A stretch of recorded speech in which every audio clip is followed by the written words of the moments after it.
différent de celui-là. Enfin, le principe de la tige vibrante est la même, mais le principe de la gamme n'est pas la même, c'est-à-dire qu'on a suivi la musique concrète, c'est-à-dire des sons qu'on peut juste apposer les uns à côté des autres, sans avoir de gamme. Donc les enfants jouent tout de suite.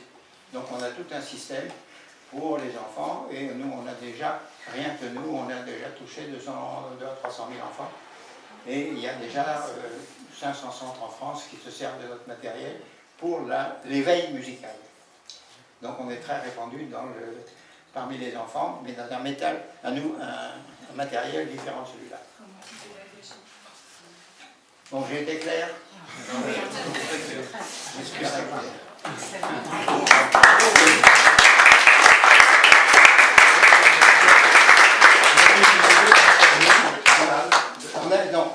on a commencé en ferraille parce que le ferraille c'est ce qui est moins cher. Oui. On est passé à l'inox pour l'entretien parce que c'est ce qui est plus gros.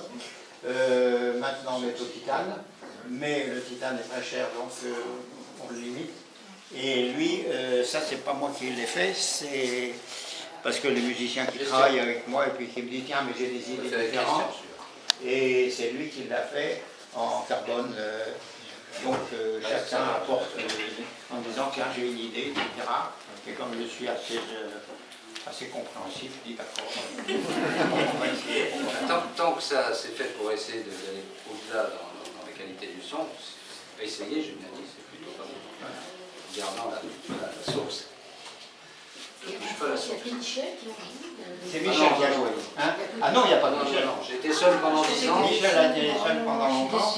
J'étais seul pendant 10 ans, de 77 à 90 à peu près. Après j'ai eu mes premiers élèves, certains ont joué un peu et d'autres ont continué encore maintenant, comme Catherine Brisset par exemple.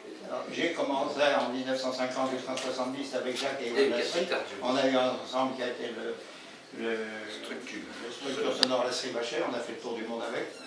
On a été envoyé à Seattle pour représenter la France dans l'exposition internationale. Donc et puis malheureusement je perds mes collaborateurs par mysticisme.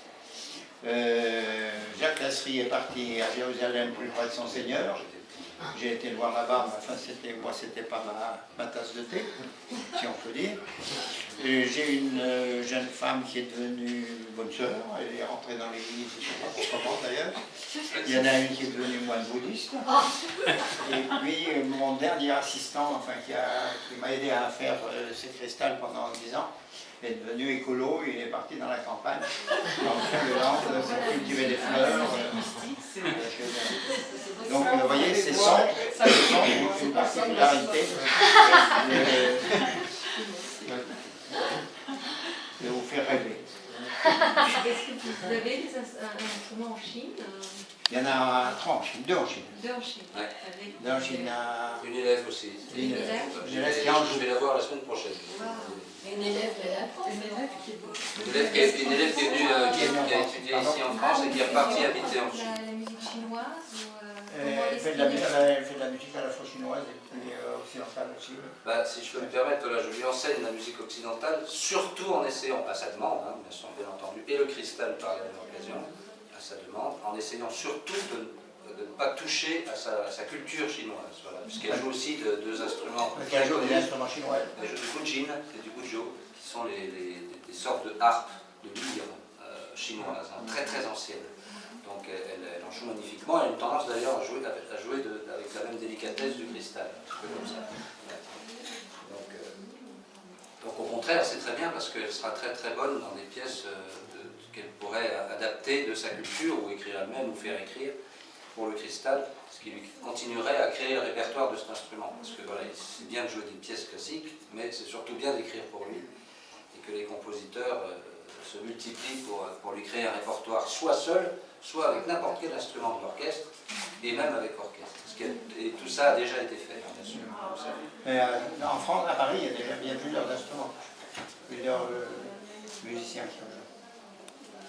qui ont des qualités différentes.